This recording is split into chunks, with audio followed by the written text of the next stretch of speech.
श्री जी, जी sir. कहाँ से आना हुआ है आपका? सर जबलपुर से हैं। जबलपुर से आए हैं आप? जी। श्री जी, मुझे ये बताइए, आपने ग्रेजुएशन में इंजीनियरिंग किया हुआ है। जी सर। इंजीनियरिंग के बाद आप लोक सेवा आयोग के साक्षात्कार में कैसे? सर जब मैं इंजीनियरिंग कर ही रहा था तभी मेरे पिताजी, क्योंकि आचार्य जी हैं सरस्वती स्कूल में, तो उनके स्टूडेंट थे अमन मिश्रा सर, उनका सिलेक्शन हुआ था। तो उससे मेरे पिताजी भी बहुत गौरवान्वित हुए थे और हमारे एरिया में एक हर्ष का माहौल था, गौरव का माहौल था। और तब मैंने इस सेक्टर के बारे में जानकारी ली, तो जहाँ की मैंने जॉब सिक्योरिटी, फाइनेंशियल सिक्योरिटी देखी, और साथ ही जब मुझे इस देश के गवर्निंग आर्किटेक्चर का हिस्सा बनने का मौका मिला, मैंने देखा, तो मैं इस सेगमेंट पे आकर्षित हुआ सर, और मैंने तैयारी शुरू करी। जबलपुर के हैं आप? जी। आपके पिताजी सरस्वती शिशु मंदिर में आचार्य रहे हैं। जी। सरस्वती शिशु मंदिर किस विचारधारा और किस कॉन्सेप्ट से चलाए जाने वाला स्कूल है? जी सर सरस्वती शिशु मंदिर स्कूल जो है वो भारत की संस्कृति को लेकर आधार बनाकर अपनी शिक्षा प्रणाली को संचालित करते हैं, जहाँ पर वो शिक्षा के साथ साथ संस्कारों पर भी बल देते हैं। लेकिन अभी हम देख रहे हैं कि सरस्वती शिशु मंदिर तो लगभग जो है ना मृत प्राय हो रहे हैं, बंद हो रहे हैं, उसमें विद्यार्थी है ही नहीं। और विकट समस्या है, सरस्वती शिशु मंदिर के जो शिक्षक हैं उनका जीवन जो है, सामाजिक जीवन बड़ा ही कष्टमय निकल रहा है। इसके क्या कारण है? सर सबसे बड़ा कारण सरस्वती स्कूल अगर हम देखें तो इंग्लिश मीडियम नहीं हुआ समय उपरांत, जिसके कारण जो अट्रैक्शन बच्चों का हुआ वो इंग्लिश मीडियम की तरफ ज़्यादा हुआ। जब समाज में मैसेज गया कि इंग्लिश मीडियम स्कूल अच्छे होते हैं, बेहतर होते हैं, इस कारण ऐसा हुआ कि सरस्वती स्कूलों में एडमिशन होना कम हुए। लेकिन जो सरस्वती के बच्चों ने पिछले कई सालों में उपलब्धियां हासिल करी हैं, वो किसी भी स्कूल से बहुत बेहतर है और बहुत अधिक है। जो संस्कारी शिक्षाएं वहाँ मिलती हैं वो बहुत अच्छी हैं। वर्तमान में सर वहाँ की फीस स्ट्रक्चर भी काफ़ी उन्होंने समय से परिवर्तन नहीं किया, इस कारण से भी वहाँ दुर्दशा के कारण है। अच्छा, आप भी सरस्वती शिशु मंदिर से पढ़े हुए हो? जी नहीं सर, मैं जॉय स्कूल से पढ़ा हूँ। लीजिए, आप सरस्वती की प्रशंसा कर रहे हैं, आपके पिताजी सरस्वती शिशु मंदिर के आचार्य हैं और आप स्वयं दूसरे स्कूल से पढ़े हुए हैं, ऐसा क्यों? सर मेरी मम्मी चाहती थी कि मैं इंग्लिश मीडियम से पढूं, इसलिए उस समय मेरा एडमिशन इंग्लिश मीडियम में हुआ। ठीक है, तो जबलपुर के बारे में कुछ बताइए। जी सर जबलपुर ऐतिहासिक विरासत का शहर है, जहाँ पर गोंड काल और कलचुरी साम्राज्य का शासन रहा है। आधुनिक काल में जबलपुर मध्य प्रदेश की न्यायिक राजधानी कहा जाता है। साथ ही साथ जबलपुर को संस्कार धानी का गौरव भी प्राप्त है। सर जबलपुर में ऐसी कई ऐतिहासिक इमारतें देखने को मिल सकती हैं, जिनमें त्रिपुर सुंदरी मंदिर है, बाजनावट मंदिर है, और सर जहाँ पर त्रिपुरी स्मारक भी है, जहाँ पर कांग्रेस का अधिवेशन हुआ था। आप महत्व एक छोड़ दिए, गौड़ाना वंश का मदन महल का किला। जी सर मदन महल का किला भी है। अच्छा, वो किसने बनवाया था वो? सर ऐसी जानकारी वहाँ मिलती है कि राजा मदन शाह जी द्वारा वो बनवाया गया था। पास ही में रानी दुर्गावती की समाधि भी है। जी सर। कभी आपने उसका भ्रमण किया है, निरीक्षण परीक्षण? बरेला नहीं गया, जा पाया, समाधि नहीं गया हूँ, मैंने देखी है नेट पर, मैंने उसकी फोटोज देखी, गया नहीं। अरे तो जबलपुर में रहते हैं आप, वो समाधि नहीं गए आप? जी सर, मैं वहाँ अभी तक जा नहीं पाया। अच्छा, वो युद्ध के बारे में जानकारी है, किससे लड़ा था रानी दुर्गावती ने, किससे? सर मुगल सूबेदार आसफ खान से वो युद्ध लड़ा गया था। आप बेसिकली रहते कहाँ है? सर जबलपुर में गढ़ा क्षेत्र आता है, तो मैं वहाँ रहता हूँ। गढ़ा, तो दुर्गावती के लिए ही जाना जाता है गढ़ा, गढ़ से, है ना? तब भी आप जो है उनसे संबंधित स्थल नहीं घूमे हुए हैं। कोई बात नहीं श्री जी, आपकी हॉबी जो है ना बहुत आकर्षक कर रही है मुझे जी प्रश्न पूछने के लिए। योग सुदर्शन क्रिया। जी सर। है जी? जी। क्या है योग? योग की परिभाषा क्या है? योग यानी क्या समझे हम? सर योग का शाब्दिक अर्थ तो जुड़ना होता है, जिसमें शरीर, मन और आत्मा का एकाकार करने का अभ्यास किया जाता है। अगर परिभाषा के आधार पर देखें तो महर्षि पतंजलि ने इसकी परिभाषा बतलाई है कि योग चित्त वृत्ति निरोध, अर्थात चित्त की वृत्तियों का निरोध करना ही योग है। योग और योगा में क्या अंतर है? सर योग और योगा एक ही है, इंग्लिश में उसको ए लग के कारण योगा प्रोनाउंस। लेकिन यूथ तो आजकल योगा करता है। जी सर। योगा क्लासेस जा रहे हैं। जी सर। तो आप क्या करते हैं, योग की योगा? सर योग करते हैं। योग करते हैं। और सुदर्शन क्रिया क्या है? सर सुदर्शन क्रिया प्राणायाम, आसन और ध्यान का एक समूह है, जिसके तहत लयबद्ध तरीके से सांसों को लिया जाता है और मन को शांत किया जाता है। तो सुदर्शन क्रिया पार्ट ऑफ योग है? जी सर, उसके अंगों का ही एक समूह है। योग होते कितने प्रकार के हैं? सर प्रमुख योग में 4 प्रकार होते हैं, जिसपे भक्ति योग आता है, कर्म योग आता है, ज्ञान योग आता है और राजयोग आता है। ये प्रमुख 4 प्रकार के योग। अष्टांग योग क्या है? सर राजयोग में अष्टांग योग की व्याख्या की जाती है। राजयोग तो मतलब राजयोग के अंतर्गत अष्टांग योग आता है। अष्टांग योग आता है। सर ये एक बहुआयामी प्रणाली है जिसमें योग के 8 आयामों का एक साथ अभ्यास किया जाता है। चित्त की वृत्तियां क्या होती हैं? सर वृत्तियां मतलब मन की अवस्थाएं होती हैं। तो जो मन की अवस्था होती है उससे चित्त प्रभावित होता है। ये वृत्तियां बतलाई गई हैं। महर्षि पतंजलि ने 5 वृत्तियां बतलाई थी। कौन कौन सी? जी सर सबसे पहला प्रत्यक्ष, दूसरे सबसे पहले प्रमाण, दूसरे नंबर पर विपर्याय, तीसरे पे विकल्प, चौथा निद्रा और पांचवा स्मृति। हाँ, आपकी फिटनेस देख के लगता है आप कुछ तो भी करते हो, योग एक्सरसाइज वगैरह, लेकिन आपके पास जानकारी भी है योग की। जी तो ये आपको किसी ने बताया कि साक्षात्कार में योग हॉबी रखने से अच्छे नंबर मिलते हैं? सर जो फॉर्म में मैंने भरा था उसमें था कि ऐसी अभिरुचि जो आपके चयन में सहायक हो। हाँ। मैंने ये पढ़ाई में भी देखा कि योग ने मुझे काफी मदद करी है पढ़ाई में भी और यहाँ तक पहुंचने में भी। इसलिए योग एक स्वाभाविक मेरी हॉबी थी। क्रिकेट भी आप खेलते हैं? जी सर। आईपीएल चल रहा है? जी सर। सट्टा लगाते हैं? नहीं सर मैं नहीं खेलता। ड्रीम 11 क्या है? सर ड्रीम 11 एक ऐप है जहाँ पर स्किल से प्रेडिक्शंस की जाती है कि कौन सी टीम में कौन सा प्लेयर परफॉर्म करेगा। और वो सर्किल 11 टीम ही बनाते हैं, पैसे से मिलते हैं, ये सब क्या है? सर अलग अलग कंपनियों के द्वारा जो ऐप चलाए जा रहे हैं वो ये है। तो ये सट्टेबाजी हुआ ना? सर सट्टेबाजी माननीय सुप्रीम कोर्ट ने उसको सट्टेबाजी कैटेगरी में नहीं रखा। उन्होंने उसको एक स्किल बताया। उन्होंने स्किल? जी सर। सर उन्होंने यहाँ डिफरेंशिएट किया कि सट्टेबाजी मैच के दौरान होती है और जो ड्रीम 11 है वो मैच से पहले ही आपको पूरी टीम बनानी रहती है। तो उन्होंने उसको सट्टेबाजी में नहीं रखा, लेकिन मैं इसमें थोड़े रेगुलेशन। लेकिन भारत के युवा आजकल खूब टीम बना रहे हैं। जी सर। है 14 साल 15 साल का लड़का जो है ना, टीम बनाता है, पैसे कमाता है, फिर वही टीम बनाता रहता है, मैच का परिणाम देखता है, पढ़ाई लिखाई से दूर हो गया। इसके दुष्परिणाम नहीं है ये? सर इसके बहुत दुष्परिणाम देखे जा रहे हैं, मैं इससे सहमत हूँ। सर ऐसे ऐड दिखाए जाते हैं कि आप 20 रुपए लगाएंगे और 10 करोड़ जीत जाएंगे, 5 करोड़ जीत जाएंगे। और क्रिकेटर इसको प्रमोट कर रहे हैं। सर इसमें क्रिकेटर क्रिकेट खेलने को प्रमोट नहीं कर रहा है, क्रिकेटर टीम बनाने को प्रमोट कर रहे हैं। सर इस पे अगर हम देखें तो वो ब्रांड के हिसाब से काम कर रहे हैं। इस पर रेगुलेशंस की आवश्यकता है कि भ्रामक विज्ञापन ना है, क्योंकि ये एक स्किल है। अगर आप प्रेडिक्शंस करें इसमें कुछ बुराई नहीं है, लेकिन एडिक्शन बहुत बुरी होती है, तो इस पर रेगुलेशन लगाने की। चलिए, आईपीएल कौन जीतने वाला है? सर अभी तो अर्ली स्टेज है, राजस्थान अच्छा परफॉर्म कर रही है। तो अभी तक सबसे ज्यादा किसने जीता आईपीएल? सर अभी चेन्नई और मुंबई ने दोनों ने 5-5 बार आईपीएल जीता है। और किसने अभी तक जीता ही नहीं है? सर आरसीबी ने नहीं जीता, दिल्ली ने नहीं जीता, पंजाब ने नहीं जीता, और सर अभी लखनऊ ने भी नहीं जीता है। लखनऊ ने भी नहीं जीता है? नहीं सर। ठीक है, बहुत बढ़िया है। तो आईपीएल जो है इंटरनेशनल क्रिकेट के लिए सहायक है कि बाधक है? सर इंटरनेशनल क्रिकेट के लिए भी सहायक है और डोमेस्टिक क्रिकेट के लिए भी सहायक है।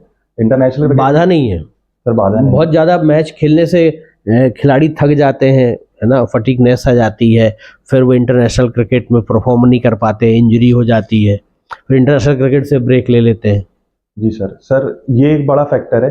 अगर हम जैसे हर चीज़ का नेगेटिव पॉजिटिव होता है, तो ये इसका नेगेटिव है कि हमें प्लेयर के रूटीन्स का ध्यान रखना होगा, क्योंकि वो फटीगनेस में ना उन परेशान हो। लेकिन अन्य चीज़ें देखें तो आईपीएल फायदेमंद भी साबित होता है। ये एक बड़ा फैक्टर मैं सहमत हूँ। क्रिकेट में आप बैटिंग करते हैं कि बॉलिंग? सर मैं बॉलिंग करना प्रेफर करता हूँ। बॉलिंग? जी सर। चाइना मैन क्या है? जी सर चाइना मैन एक बॉलिंग पद्धति होती है जिसपे जो लेफ्ट आर्म लेग स्पिनर्स होते हैं वो चाइना मैन बॉल। ये नाम क्यों पड़ा? सर क्षमा चाहूंगा, मैं याद नहीं कर पा रहा हूँ। याद नहीं कर पा रहे हैं? जी साउथ अफ्रीका की टीम से संबंधित है, याद कर पा रहे हैं? क्षमा चाहूंगा सर, याद नहीं। इसका चाइना शब्द से कोई, चाइना देश से कोई लेना देना है क्या? सर क्षमा चाहूंगा यार, इसमें मेरी जानकारी नहीं है। जानकारी नहीं है, ठीक है सर। शिरीष, इजराइल और ईरान का भी कुछ विवाद चल रहा है। जी सर। क्या है इसके बारे में कुछ पता है आपको? जी सर हाल ही में ईरान ने ये दावा किया था कि इजराइल की तरफ से कुछ मिसाइलें सीरिया में उनके कॉन्सुलेट में दागी गई थी, जिसके कारण उनके ब्रिगेडियर्स जो उनकी आर्मी रिवॉल्यूशनरी कॉर्प्स है उससे उनकी मृत्यु हो गई। तो इसी पर ईरान ने रिटेलिएट करते हुए 300 से ज़्यादा मिसाइलें इजराइल की तरफ मारी थी। तो ये विवाद अभी वर्तमान में चल रहा है। इसमें भारत का क्या पक्ष है? सर भारत के जो इसमें फैक्टर्स है वो दोनों देशों पर डिपेंडेंट है। भारत दोनों ही देशों से अपने संबंध बेहतर रखना चाहता है। तो भारत ने ये पक्ष रखा है कि युद्ध को किसी भी तरह से रोका जाना चाहिए, क्योंकि भारत ईरान भी उसका एक सहयोगी, इजराइल भी सहयोगी है, तो बैलेंस की स्थिति बनाए हुए है। ठीक है। आपने ग्रेजुएशन क्या किया है? सर मैकेनिकल इंजीनियरिंग से मेरा ग्रेजुएशन है। मैकेनिकल इंजीनियरिंग क्या होती है? मैकेनिकल इंजीनियरिंग जी सर। सर, एक इंजीनियरिंग की एक ब्रांच है जहाँ पर मशीनों की डिज़ाइन, उसका एनालिसिस और उसका मैन्युफैक्चरिंग की जाती है, जिससे कि जो समस्या है उनका समाधान हो सके। इस पे फिजिक्स और मैथ्स के प्रिंसिपल्स का अप्लाई किया जाता है। अच्छा, तो मैकेनिकल इंजीनियरिंग में ही एक और इंजीनियरिंग होती है, ऑटोमोबाइल इंजीनियरिंग, जी सर। ये इसी का पार्ट है क्या? सर, पहले अगर हम देखें तो वो इसी के अंदर पढ़ाई जाती थी, लेकिन वर्तमान में जब डाइवर्सिफिकेशन हुआ है इंजीनियरिंग सब्जेक्ट्स का, तो एक अलग ब्रांच बन चुकी है। इंजन क्या होते हैं? जी सर। सर, इंजन एक मैकेनिकल डिवाइस होता है जो एक हीट इंजन की तरह काम करता है, जो सोर्स से एनर्जी लेता है और उस पर वर्क को परफॉर्म कर देता है। साधारण भाषा में समझाइए। इंजन मतलब जैसे कोई व्हीकल है, जी उसका सर। इंजन है, तो वो किस ऊर्जा में परिवर्तित करेगा, किस रॉ मटेरियल से? सर, वो फ्यूल लेगा, अब वो गैसोलीन भी हो सकता है, डीजल बेस्ड फ्यूल भी हो सकता है, उसको कन्वर्ट करेगा एनर्जी में और उसके जरिए जो भी लोड आ रहा है उसको ओवरकम करके वर्क परफॉर्म कर देगा। ठीक है, तो इलेक्ट्रॉनिक व्हीकल और पारंपरिक पद्धतियां जो है इंजन की, उसमें क्या डिफरेंस है? सर, इलेक्ट्रॉनिक व्हीकल्स में बैटरी का इस्तेमाल किया जाता है और उससे लिंक रहता है, एक रोटर लगा रहता है, मोटर लगी रहती है, सॉरी सर, मोटर लगी रहती है और उसके द्वारा व्हीकल ऑपरेट होती है। लेकिन जो इंजन्स होते हैं उनमें इंजन यूज होता है, चाहे अलग अलग उसके प्रकार होते हैं, और उसमें फ्यूल का इस्तेमाल किया जाता है, गैसोलीन डीजल बेस्ड फ्यूल का इस्तेमाल किया जाता है। अच्छा, 2 स्ट्रोक 4 स्ट्रोक क्या है? सर, 2 स्ट्रोक 4 स्ट्रोक इंजन की एक टाइप होते हैं जहां पर पिस्टन, इंजन में एक पार्ट होता है पिस्टन, उसके स्ट्रोक पे डिपेंड करता है कि पिस्टन कितनी बार ऊपर नीचे हुआ है। 2 स्ट्रोक में पिस्टन के दो मूवमेंट होते हैं, top to bottom and sorry sir, bottom to top and top to bottom. वहीं 4 स्ट्रोक में 4 स्ट्रोक्स होते हैं। हमारे यहाँ फ्यूल में कुछ एथेनॉल वगैरह मिलाई जाती है, जी सर। काफी समय से इसका प्रतिशत लगातार बढ़ते जा रहा है, जी सर। तो क्या है भारत की एथेनॉल पॉलिसी? सर, भारत की एथेनॉल पॉलिसी E20 ब्लेंडिंग पर कही जाती है कि पेट्रोल में 20% इसमें एथेनॉल मिलाया जाएगा, जिससे कि पेट्रोल भी कम यूज। 20%? जी सर, 80-20 का रेशो चलाया जाएगा। वर्तमान में क्या है? सर, अभी 5% से ज़्यादा हम आगे भी नहीं बढ़े हैं। जी। तो ये क्यों किया जा रहा है? सर, पेट्रोल पे डिपेंडेंसी कम होगी, एथेनॉल का इस्तेमाल करके हम पेट्रोल डिपेंडेंसी कम कर सकते हैं। और एफिशिएंसी? सर, एफिशिएंसी प्रभावित हो सकती है, उस पर इंजन पर रिसर्च चल रही है कि कैसे बेहतर इंजन बनाए जो दोनों पे ही ऑपरेट हो सके। अच्छा, और इलेक्ट्रॉनिक व्हीकल का जब हम कोई बैटरी तैयार करते हैं तो उसका रॉ मटेरियल क्या होता है? किस सर, टाइप की बैटरी होती है? जी सर न्यूमैटिक बैटरी इनको कहते हैं, लिथियम आयन बैटरीज का इस्तेमाल किया जाता है बेसिकली इसमें। भारत में कहीं लिथियम मिलता है क्या? लिथियम के भंडार हैं कहीं? सर, भारत में भी हाल ही में लद्दाख क्षेत्र में लिथियम के भंडार खोजे गए थे, अभी निकाले नहीं जा रहे हैं, लेकिन उनमें आइडेंटिफाई हो गया है कि ये एक क्षेत्र है। लद्दाख में? जी। लद्दाख में कुछ आंदोलन भी चल रहे हैं, जी सर। क्या आंदोलन चल रहे हैं? सर, लद्दाख में हाल ही में लद्दाख के रहवासियों की मांग थी जिनको 6 शेड्यूल एरिया में शामिल किया जाए, और इस संबंध में उनका आंदोलन चल रहा है कि उनको ऑटोनॉमी थोड़ा वहाँ पॉलिटिकल रिप्रेजेंट बढ़ाना है, इस पर आंदोलन चल रहा है। तो क्यों नहीं कर देते, सरकार इसको शामिल क्यों नहीं कर देती? सर, सरकार ने अभी इस पर बातें चल रही हैं, सरकार इस पर सहमत है कि वहाँ पर हम पॉलिटिकल रिप्रेजेंटेशन बढ़ाने के लिए काम करेंगे। और सर, अभी सरकार का ये पक्ष है कि चुनाव के बाद ऐसे विचार किया जाएगा, क्योंकि वहाँ पर ऑलरेडी इंक्लूजन प्रोसेस पर है। लद्दाख चाइना और पाकिस्तान के मध्य स्थित है, तो वो एक clear chain of command centre है, तो वो ऑटोनॉमी हो सकता है आर्मी में कमांड देने को प्रभावित करे, इसलिए भारत उसमें सोच सोच के कदम रख रहा है। 6 शेड्यूल में अभी कौन कौन से राज्य क्षेत्र आते हैं? जी सर। सर, 6 शेड्यूल में असम, मेघालय, मिजोरम और त्रिपुरा का रीजन आता है। अच्छा, कोई और नया रीजन भी इसमें आता है क्या? सर, दार्जिलिंग का क्षेत्र मैं याद कर पा रहा हूँ, ये क्षेत्र भी इसमें। अगर लद्दाख में को 6 शेड्यूल में यदि शामिल कर लिया तो क्या होगा? जी सर। सर, 6 शेड्यूल में शामिल करने के दो प्रावधान रखे गए हैं, वहाँ पर ऑटोनॉमस काउंसिल्स खोली जाती हैं, एक ऑटोनॉमस डिस्ट्रिक्ट काउंसिल और एक ऑटोनॉमस रीजनल काउंसिल।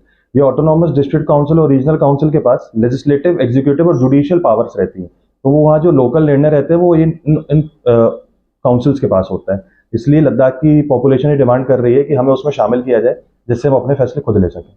तो ऑटोनॉमी ज़्यादा देने से उस क्षेत्र का विकास और ज़्यादा होगा, जी सर। ऐसा सर, है? ऐसा उनका कहना है कि अभी लद्दाख में जरा पर्टिकुलरली अगर देखूँ तो उनका कहना है कि उनको रिप्रेजेंटेशन नहीं मिल पा रहा है, उनकी आवाज़ें नहीं सुनी जा रही हैं, और उनके कंसर्न्स है कि यहाँ पर इंडस्ट्रियलिस्ट की मात्रा बढ़ रही है, जिससे कि जो लद्दाख का इकोसिस्टम है वो कहीं ना कहीं प्रभावित हो रहा है। इस कारण से वो इसकी डिमांड कर रहे हैं कि उनकी परमिशन ली जाए, जब भी फॉरेस्ट का प्रयोग हो, माइंस का प्रयोग हो, उनसे एक बार परमिशन ली जाए।